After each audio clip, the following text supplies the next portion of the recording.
వచ్చేస్తోందండి. Please ఒక్కసారండి. నేను ఆగలేకపోతున్నానండి. నువ్వేనా చెప్పరా ప్లీజ్. చెప్పినా దేవుడు చెప్పినా ఏం లాభం లేదు. అయ్యో నాకు మూడు వచ్చేస్తోందండి.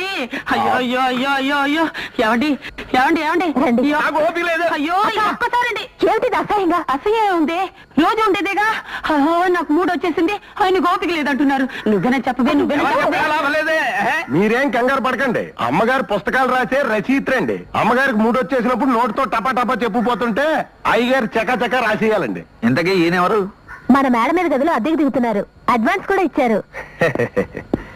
చూసే ఒప్పుకున్నారా? దానికే ఉందండి, ఓపెన్ ఎయిర్ థియేటర్ లాగా వండర్ఫుల్ గా ఉంటాను. ఈవిడే మా అక్క నాగమణి. అదేం పరిచయం చేయడం. ఆంధ్రుల అభిమాన వాణి, నవతరం నవల రాణి. ఇంకా ఏ నవల అవలేదు పోనీ. ఇక నా పరిచయం. నా పేరు సుబేదార్ సుబ్బైలింగం ద